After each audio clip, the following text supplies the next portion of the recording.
दोस्तों, रामायण की कहानी तो आप सभी जानते ही होंगे। टीवी पर भी आपने रामायण सीरियल को कई बार देखा होगा। लेकिन क्या आपने कभी सोचा है कि जब रावण को मारने के बाद भगवान राम अयोध्या वापस आ गए थे, तो भगवान राम और सीता माता राज सिंहासन पर विराजमान हुए। कुछ समय के बाद ही एक धोबी के लांछन लगाने पर माता सीता को दोबारा से भगवान राम का वियोग सहना पड़ा और दोबारा से वनवास जाना पड़ा। अब सवाल यह है कि उस धोबी का माता सीता जी से क्या बैर भाव था? उस धोबी ने माता सीता से कौन सी दुश्मनी निभाई थी, जिसके कारण माता सीता को दोबारा से अपने पति का वियोग सहना पड़ा और वनवास जाना पड़ा? इन सभी सवालों के जवाब आप इस वीडियो के माध्यम से जान सकते हैं। नमस्कार दोस्तों, भक्ति रस यूट्यूब चैनल पर आपका स्वागत है। अगर अभी तक आपने हमारे चैनल को सब्सक्राइब नहीं किया है, तो इसी प्रकार की भक्ति कथाओं को जानने के लिए आज ही हमारे चैनल को सब्सक्राइब कर लेना। तो दोस्तों, चलते हैं आज की कथा की ओर। दोस्तों, एक दिन सीता जी सखियों के साथ बगीचे में खेल रही थीं। वहां उन्हें एक पेड़ पर बड़े सुंदर दो तोते बैठे दिखाई दिए। वे पक्षी आपस में एक कथा कह रहे थे। इस पृथ्वी पर श्री राम नाम से प्रसिद्ध एक बड़े सुंदर राजा होंगे। उनकी महारानी का नाम सीता होगा।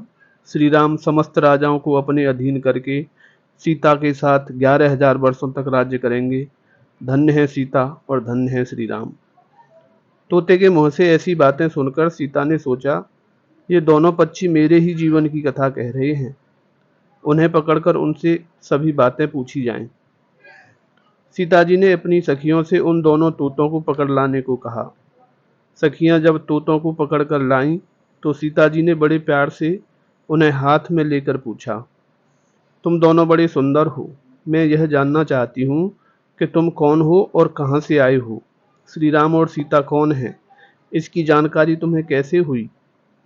सीता जी के पूछने पर उन पक्षियों ने कहा, हम लोग वाल्मीकि नाम के एक बड़े महर्षि के आश्रम में रहते हैं। उन्होंने रामायण नाम का एक बड़ा मधुर काव्य बनाया है। महर्षि अपने शिष्यों को प्रतिदिन रामायण पढ़ाते हैं। प्रतिदिन सुनते सुनते हमें भी उनकी बहुत सी बातें मालूम हो गई।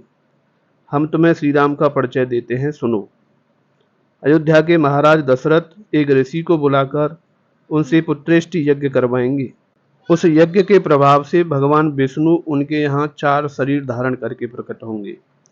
वे चारों भाई क्रमशः श्री राम, भरत, लक्ष्मण और शत्रुघ्न नाम से प्रसिद्ध होंगे। श्री राम महर्षि विश्वामित्र के साथ मिथिला आएंगे और राजा जनक के यहाँ रखा हुआ भगवान शिव का धनुष तोड़कर सीता के साथ विवाह करेंगे। उनके तीनों भाइयों का विवाह भी मिथिला में ही होगा।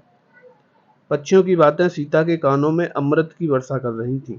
उन्होंने पक्षियों से कहा, तुम्हारी बातें मुझे बड़ी प्रिय लगती हैं। श्री रामचंद्र जी कैसे हैं, उनके गुणों का भी वर्णन करो। तोते की स्त्री सुग्गी समझ गई कि ये ही जनक नंदिनी है। उन्होंने कहा, श्री रामचंद्र जी का रूप कितना मनोहर है, इसका वर्णन मैं कहाँ तक करूं। वे सब प्रकार से ऐश्वर्यमय गुणों से युक्त हैं। जनक किशोरी सीता धन्य है, जो श्री रघुनाथ जी के साथ हजारों वर्ष तक प्रसन्नता पूर्वक रहेंगी। किंतु सुंदरी, तुम कौन हो, जो इतने प्रेम से श्री रामचंद्र जी के गुणों का वर्णन सुनती हो? जानकी जी बोली, जिसे तुम जनक नंदिनी सीता कहती हो, वह मैं ही हूँ। श्री राम ने मेरे मन को अभी से लुभा लिया है। वे यहाँ आकर अब मुझे ग्रहण करेंगे, तभी मैं तुम दोनों को छोड़ूंगी। तुम मेरे घर में सुख से रहो और मीठे मीठे पदार्थों का भोजन करो। सीता जी की बात सुनकर सुग्गी अनिष्ट की आशंका से कांप उठी और उनसे विनती करती हुई बोली, हम वन के पक्षी हैं, पेड़ों पर रहते हैं और स्वच्छंद रूप से विचरण करते हैं। तुम्हारे घर में हमें सुख नहीं मिलेगा। मैं गर्भिणी हूँ, अपने स्थान पर जाकर अपने बच्चे को जन्म दूंगी। उसके बाद फिर तुम्हारे पास आ जाऊंगी। तोते ने भी यही कहकर सीता जी से सुग्गी को छोड़ देने की प्रार्थना की, किंतु सीता जी सुग्गी को छोड़ने के लिए तैयार नहीं हुई। दोनों पक्षी बहुत गिड़गिड़ाए, पर सीता जी अपने बालकों के समान हठ पर अड़ी रहीं। वे वन के स्वच्छंद पक्षियों की हृदय की वेदना न समझ सकीं। सुग्गी के प्रति पति का वियोग असह्य हो रहा था। वह क्रोध से बोली, मुझको इस अवस्था में तू पति से अलग कर रही है, अतः तुझे भी गर्भावस्था में पति से अलग होना पड़ेगा। ऐसा कहकर राम राम का उच्चारण करते हुए सुग्गी ने अपने प्राण त्याग दिए। तभी आकाश से एक सुंदर विमान आया और वह दिव्य रूप धारण करके भगवान के धाम को चली गई। थोड़ी देर बाद पत्नी के वियोग में तोते ने भी प्राण त्याग दिए। इस प्रकार सीता जी के जीवन में आने वाले विरह दुख का बीज उसी समय पड़ गया। इसी वैर भाव का बदला लेने के लिए वही तोता अयोध्या में धोबी के रूप में प्रकट हुआ और उसके लगाई लांछन के कारण सीता जी को वनवास का और श्री राम के विरह का दुख भोगना पड़ा। दोस्तों, हमें आशा है हमारी वीडियो आपको पसंद आई होगी। अगर वीडियो अच्छी लगी हो तो वीडियो को लाइक और शेयर कर देना और इसी प्रकार की भक्ति कथाओं को अपने मोबाइल पर पाने के लिए हमारे चैनल को आज ही सब्सक्राइब कर लेना।